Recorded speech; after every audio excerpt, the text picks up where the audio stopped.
Bonjour, c'est Gérald, toujours en formation Test-RIP. Aujourd'hui, on va essayer de faire du routage dynamique, donc du routage RIP. C'est assez différent du statique, c'est un petit peu plus facile à mettre en œuvre. Et l'idée donc du routage dynamique, c'est on va indiquer par exemple à ce routeur-là, le routeur numéro 2, simplement les deux réseaux qui sont collés donc à ces deux interfaces, donc le 10.1.10.0 pour cette interface-là, et donc le 10.3.1.0. Donc en fait, on lui indique ces deux réseaux-là.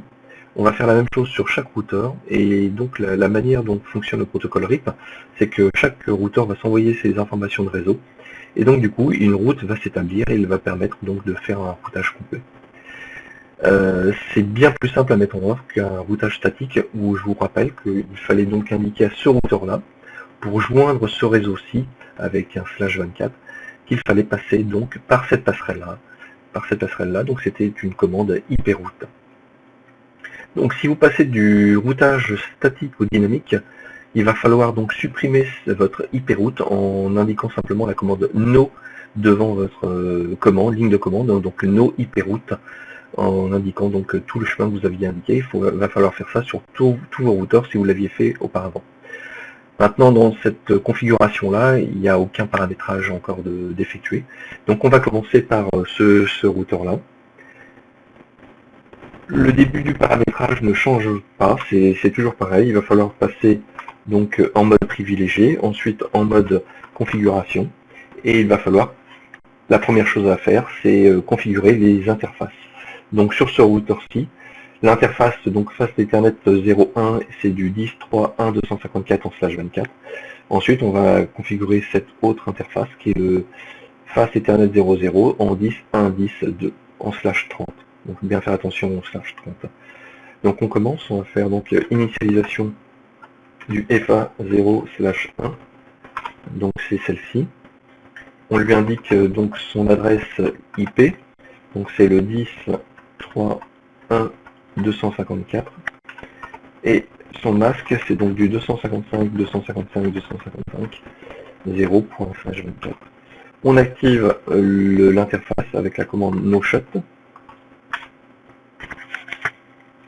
Voilà, donc l'interface est activée, on va passer à la suivante. Donc là, on va faire FA0/0.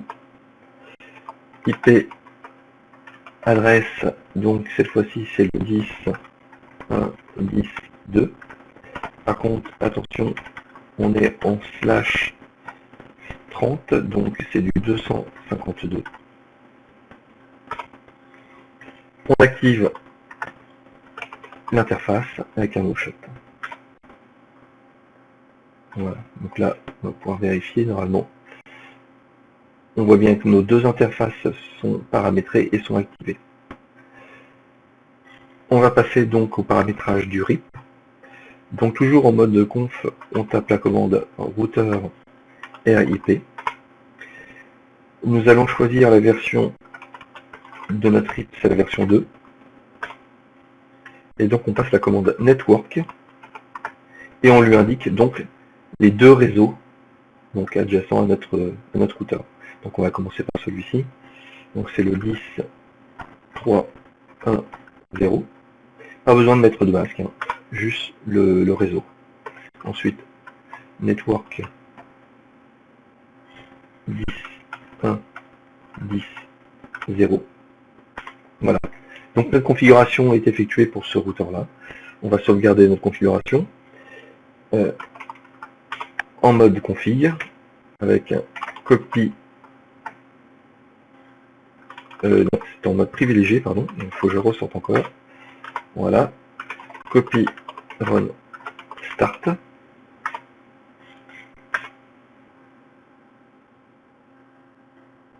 Maintenant on passe au routeur 0. Donc je refais la même configuration. Je passe en mode privilégié, mode configuration, initialisation des interfaces. Donc on va faire la FA0/1. IP adresse, c'est du 10.1.10.1 en /30.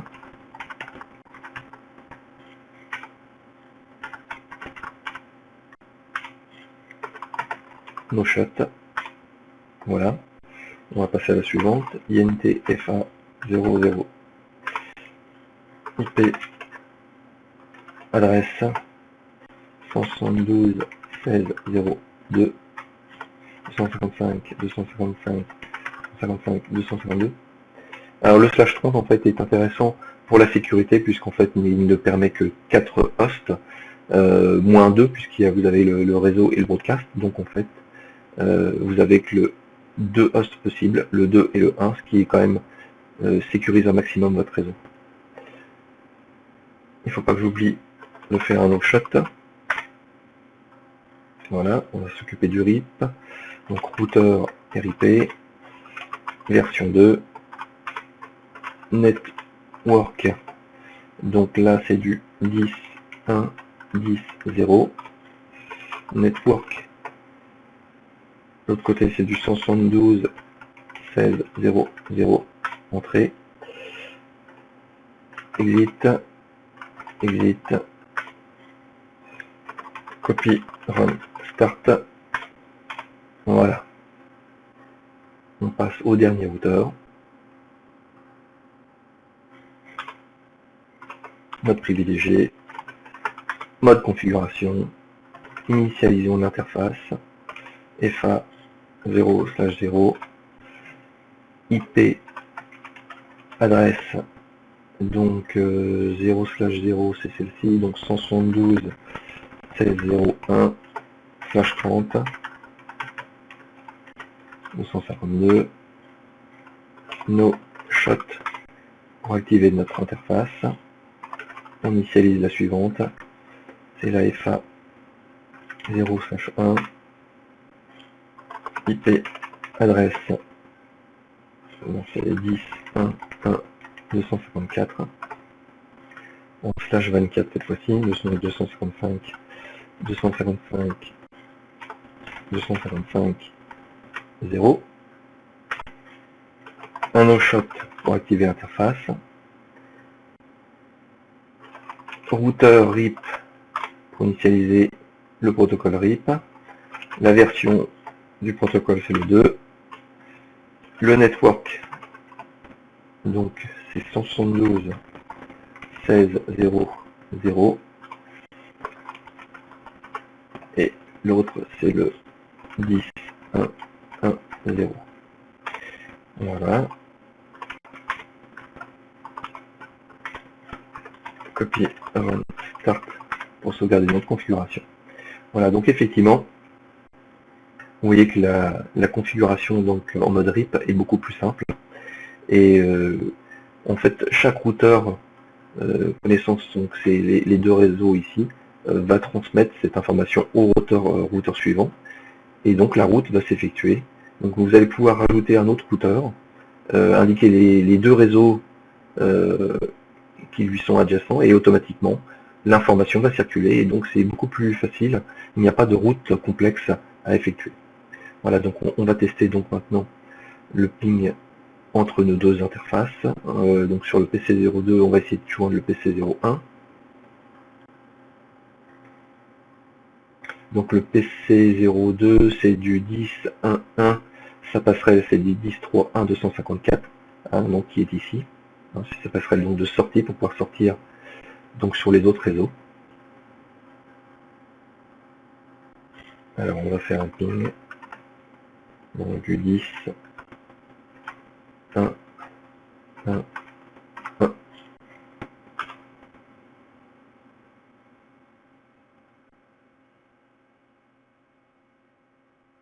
Et voilà. Donc la communication s'est établie. On va refaire la même chose de l'autre côté. Donc cette fois-ci, alors je retourne sur la configuration pour vous montrer. Donc on est bien en 10.1.1.1 ici sur cet ordinateur-là en /24. Sa passerelle est donc le 10.1.1.254. Donc en fait c'est ici, c'est cette passerelle-là. C'est cette passerelle-là qui lui permettra donc de sortir de son réseau et d'aller donc joindre tous les autres réseaux. Donc on va joindre l'ordinateur PC2 avec le 0.1. Et voilà, donc on voit bien que le ping est réalisable. Voilà, donc ça c'était le mode RIP, le mode dynamique par rapport au statique. Voilà, merci, bonne journée.